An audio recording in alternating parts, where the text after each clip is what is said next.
ಕೋಟಿ ವೃಕ್ಷ ನೆಡುವಂತಹ ನೆಪದಲ್ಲಿ ಸರ್ಕಾರಿ ಭೂಮಿಯನ್ನ ಕಬಳಿಕೆ ಮಾಡಲಾಗಿದೆ ಎನ್ನುವಂತಹ ಆರೋಪ ಇದೀಗ ಕೇಳಿ ಬಂದಿರತಕ್ಕಂತಹದ್ದು. ವೃಕ್ಷ ನೆಡುವಂತಹ ಹಿನ್ನೆಲೆಯಲ್ಲಿ ಸರ್ಕಾರದಿಂದಂತಹ ಪಡೆದಂತಹ ಜಮೀನಿನಲ್ಲಿ ಇದೀಗ ಅಕ್ರಮವಾಗಿ ಕಟ್ಟಡಗಳನ್ನು ನಿರ್ಮಾಣಲಾಗ್ತಾ ಇದೆ ಎನ್ನುವಂತಹ ಆರೋಪ ಇದೀಗ ಕೇಳಿ ಬರ್ತಾ ಇದೆ. ಕೋಟಿ ವೃಕ್ಷ ನೆಪದಲ್ಲಿ ಸರ್ಕಾರಿ ಜಾಗ ಕಬಳಿಕೆ ಬಯಲಾಗಿರ್ತಕ್ಕಂತಹದ್ದು. ಸುಮಾರು 1501 ಎಕರೆ ಜಮೀನಿನಲ್ಲಿ ಭಾರಿ ಅಕ್ರಮ ನಿರ್ಮಾಣಗಳನ್ನು ಇದೀಗ ಪತ್ತೆ ಮಾಡಲಾಗಿದೆ. ಚಳ್ಳಕೆರೆಯ ಅಮೃತ ಮಹಲ್ ಕಾವಲ್ ಜಮೀನಿನಲ್ಲಿ ಈ ಒಂದು ಅಕ್ರಮದ ವಿರುದ್ಧವಾಗಿ ಆರೋಪಗಳು ಕೇಳಿಬಂದಿರತಕ್ಕಂತಹದ್ದು. ಅನುಮತಿ ಇಲ್ಲದೆ ಈಜುಕೊಳ ಕಟ್ಟಡವನ್ನು ನಿರ್ಮಾಣ ಮಾಡಲಾಗಿದೆ ಅಂತ ಹೇಳಿ ಅಧಿಕಾರಿಗಳು ದಾಳಿಯನ್ನು ನಡೆಸಿದ್ದಾರೆ. ಇನ್ನು ಟ್ರಸ್ಟ್ ವಿರುದ್ಧವಾಗಿ ಖಡಕ್ ಕ್ರಮಕ್ಕೆ ಆದೇಶವನ್ನ ಕೂಡ ಮಾಡಿರತಕ್ಕಂತಹದ್ದು. ಪರಿಸರ ಜಾಗದಲ್ಲಿ ಕಾಂಕ್ರೀಟ್ ಕಾಡು ನಿರ್ಮಾಣ ಮಾಡುವಂತಹ ಒಂದು ಅಕ್ರಮ ಬಯಲಾಗಿದೆ. ಮಹಾಜರು ಬಳಿಕ ಬಯಲಾಗಿರತಕ್ಕಂಥ ಬೃಹತ್ ಭೂ ಅಕ್ರಮ ಜಾಲ, ಸರ್ಕಾರಿ ಜಾಗ ಕಬಳಿಕೆ, ಟ್ರಸ್ಟ್ ವಿರುದ್ಧ ಇದೀಗ ಕಾನೂನು ಕ್ರಮದ ಸೂಚನೆಯನ್ನ ನೀಡಲಾಗಿದೆ. ಪಶುಪಾಲನಾ ಇಲಾಖೆಯ ಉನ್ನತ ಅಧಿಕಾರಿಗಳ ತಂಡವು ಕೂಡ ಸ್ಥಳಕ್ಕೆ ದಿಢೀರ್ ಭೇಟಿಯನ್ನ ನೀಡಿ ಪರಿಶೀಲನೆ ಮಾಡಿರುವಂತಹದ್ದು. ಅಧಿಕಾರಿಗಳ ತಂಡವು ಸ್ಥಳಕ್ಕೆ ಭೇಟಿ ನೀಡಿ ಪರಿಶೀಲನೆ ಮಾಡಿದ ನಂತರ ಎಲ್ಲ ವಿಚಾರಗಳು ಬಯಲಾಗಿದೆ. ಮೈಸೂರು ಪಶುಪಾಲನಾ ಇಲಾಖೆ ಜಂಟಿ ನಿರ್ದೇಶಕ ಟಿ.ಎಸ್. ಶ್ರೀಧರ್ ಮೂರ್ತಿ ಉನ್ನತ ತಂಡವು ಈ ಕಾರ್ಯಾಚರಣೆಯಲ್ಲಿ ಯಶಸ್ವಿಯಾಗಿ ನಡೆಸಿರುವಂತಹದ್ದು.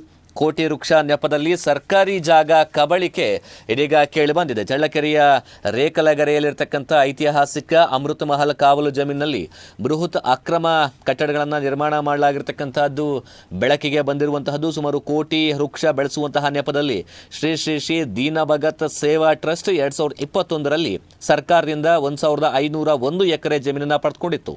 80% ಮೇವಿನ ಮರ, 20% ಔಷಧೀಯ ಸಸ್ಯ ಬೆಳೆಸ್ತಕ್ಕಂಥದ್ದು ಈ ಜಮೀನು ಮಂಜೂರಾತಿಯ ಮೂಲ ಉದ್ದೇಶವಾಗಿತ್ತು. ಆದರೆ ಟ್ರಸ್ಟ್ ಸರ್ಕಾರದ ಷರತ್ತುಗಳನ್ನು ಸಂಪೂರ್ಣವಾಗಿ ಉಲ್ಲಂಘಿಸಿ ಯಾವುದೇ ಅನುಮತಿ ಇಲ್ಲದೆ ಬೃಹತ್ ಕಾಂಕ್ರೀಟ್ ಕಟ್ಟಡಗಳನ್ನು ನಿರ್ಮಾಣ ಮಾಡಿದೆ.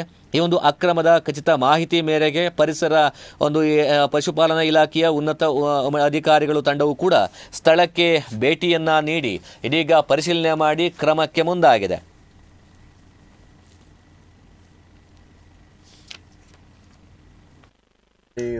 ಆ ಊರಲ್ಲಿ ಕೇಳ್ರಿ, ಇಲ್ಲಿ ಎಲ್ಲ ಸುತ್ತಮುತ್ತ ಕೇಳ್ರಿ, ಅದಾಗಿದ್ದಲ್ಲ ಸರ್. ಇವಾಗ ಮೊನ್ನೆ ಒಂದು 2 ವರ್ಷದಿಂದ 3 ವರ್ಷದಿಂದ ಕೆಳಗೆ ಆಗತ್ತೆ ಅಷ್ಟೇ. ಮೊದ್ಲೇನಿತ್ತು ಆ ಜಾಗದಲ್ಲಿ? ಅದು ಅಡುಗೆ ಸರ್, ಅದು ಅಡುಗದು ಅದು ಅವ್ರಿಗೆ ಸೇರಿದ್ದು ಅಂತಾರಲ್ಲ, ಅದೇನು ಗೊತ್ತಿಲ್ಲ ಸರ್. ಅದು ಕೆರೆ ತಲದ ಕೆರೆ ಪಕ್ಕದಲ್ಲಿ ಅದು ಕೆರೆ ಸೇರಿರ್ತದ. ಅದು ಏನೋ ಗೋಮಾಳ ಮಾಡ್ಕೊಂಡು ಏನೋ ಮಾಡ್ಕೊಂಡು ಮಾಡಿದಾರೆ ಅಷ್ಟೇ. ಅದು ಗೋಮಾಳಕ್ಕೆ ಸೇರುತ್ತಾ ಕಾವಲಿಗೆ ಸೇರುತ್ತಾ? ಅದು ಕಾವಲಿಗೆ ಸೇರ್ಬೋದು ಅನ್ನೋ ಸರ್. ಅದು ಮುಕ್ಕಲ್ ಭಾಗದ್ರಾಗೆ ಕಾವಲಿಗೆ ಸೇರ್ತದೆ. ಕೆಲವು ಜನ ಅಲ್ಲಿ ಏನಾದ್ರು ಸಮಾಧಿ ಇತ್ತ ಇವ್ರು ಸ್ವಾಮೀಜಿ ಅವ್ರ ತಂದೆ? ಅವ್ರ ಹೊಲ ಇಷ್ಟ ಅಷ್ಟೇ. ಅವ್ರಿಗೆ ಅರ್ಧ ಹೊಲ ಆಗಿಲ್ಲ ಅಂತಾರೆ ಕೆಲವ್ರು ಅಂತಾರೆ, ನನಗೆ ಗೊತ್ತಿಲ್ಲ ಸರ್. ಅರ್ಧ ಹೊಲ ಆಗೈತೆ ಅಂತಾರೆ, ಅರ್ಧ ಹೊಲ ಆಗಿಲ್ಲ. ಅದು ಪಾಲಿಟಿ ಸೇರತ್ತೆ ಅಂತಾರೆ ಕೆಲವರು ಅಂತಾರೆ. ನೀವು ಮುಖ ಇಲ್ಲಿ ಕೇಳ್ಬೋದು. ಇಲ್ಲಿ ಯಾರನ್ನ ಇಲ್ಲಿ ಊರಾಗೆ ಅಕ್ಕಪಕ್ಕದಾಗೆ ಅಪ್ಪ ಅದು ಇದು ಮಠ ಎಷ್ಟು ದಿನಕ್ಕೆ ಆಗಿತ್ತಂತ ಅವ್ರಿಗೆ ಹೇಳ್ತಾರೆ, ಪಕ್ಕ ಹೇಳ್ತಾರೆ. ಮೊದ್ಲೇನು ಇರಲಿಲ್ಲ, ಖಾಲಿ ಜಾಗ. ಅಡಿಕೆ ಅದು ಹಡಿದು ಅದು ಇತ್ತು.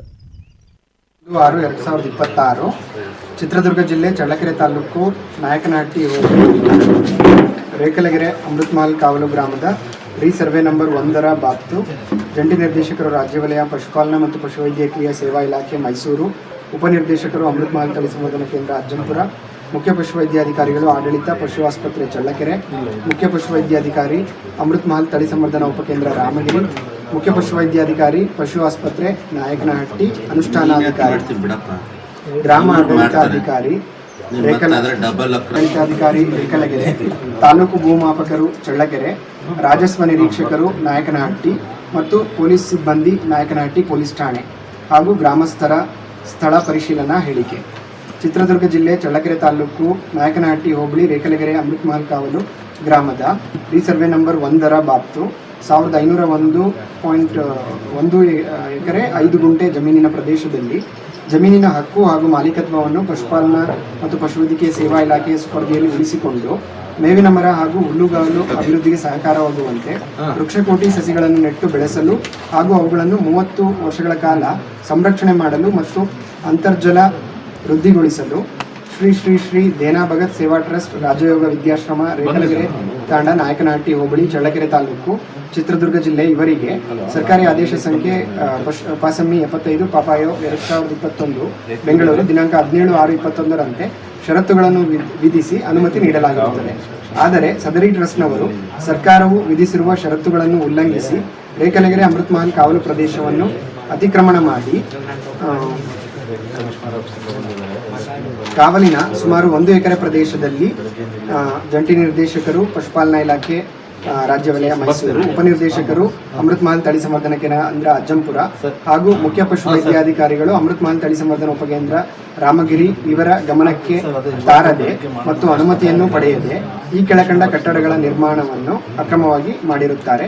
ಕಟ್ಟಡ 1 ಅಂದಾಜು 30 ಅಡಿ ಅಗಲ 70 ಅಡಿ ಉದ್ದದ ಸಿಮೆಂಟ್ ಇಟ್ಟಿಗೆಯ 2 ಅಂತಸ್ತಿನ ಕಟ್ಟಡ. ಕಟ್ಟಡ 2 10 ಅಡಿ ಅಗಲ 10 ಅಡಿ ಉದ್ದದ ದೇವರ ಮಂಟಪ ಹಾಗೂ ನಿರ್ಮಾಣ ಹಂತದಲ್ಲಿರುವ ಒಂದು 10x20 ಅಡಿ ಮಂಟಪ, ನಿರ್ಮಾಣ ಹಂತದಲ್ಲಿರುವ ಮಂಟಪ, ಇಂಟರ್ಲಾಕ್ ಟೈಲ್ಸ್ ಉಪಯೋಗಿಸಿ ರಸ್ತೆ ನಿರ್ಮಾಣ, ಸಿಮೆಂಟ್ ಟೈಲ್ಸ್,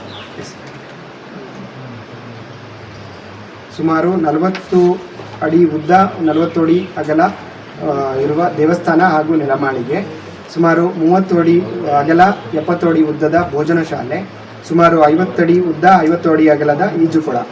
ಈ ಕಟ್ಟಡಗಳನ್ನು ಸುಮಾರು 2024ರ ನಂತರ ನಿರ್ಮಾಣವಾಗಿರುವುದಾಗಿ ಹಾಜರಿರುವ ಸಾರ್ವಜನಿಕರು ಮತ್ತು ಮುಖ್ಯ ಪಶುವೈದ್ಯಾಧಿಕಾರಿ ಪಶು ಆಸ್ಪತ್ರೆ ನಾಯಕನಹಟ್ಟಿರವರು ಹಾಜರು ವೇಳೆಯಲ್ಲಿ ತಿಳಿಸಿರುತ್ತಾರೆ. ಈ ಕಟ್ಟಡಗಳನ್ನು ಈ ಅತಿಕ್ರಮಣ ಕಟ್ಟಡಗಳು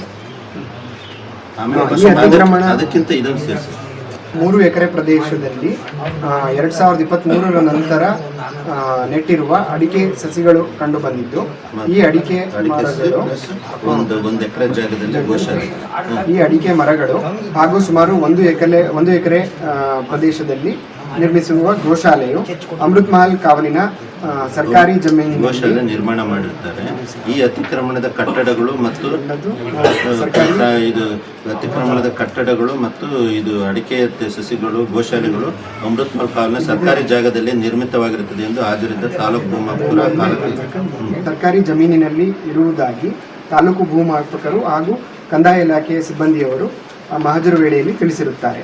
ಈ ಎಲ್ಲ ಅತಿಕ್ರಮಣವನ್ನು ಕಾನೂನು ಪ್ರಕಾರ ಮತ್ತು ಇಲಾಖೆಯ ಅದು ಸರ್ಕಾರಿ ಆದೇಶ ಸಂಖ್ಯೆಯ ಕ್ರಮ ಸಂಖ್ಯೆ 6 ಮತ್ತು 7ರ ಪ್ರಕಾರ ತೆರವುಗೊಳಿಸಲು ಮುಖ್ಯ ಪಶುವೈದ್ಯಾಧಿಕಾರಿ ಪಶು ಆಸ್ಪತ್ರೆ ನಾಯಕನಹಟ್ಟಿ ಇವರು ಅನುಷ್ಠಾನಾಧಿಕಾರಿ ಮತ್ತು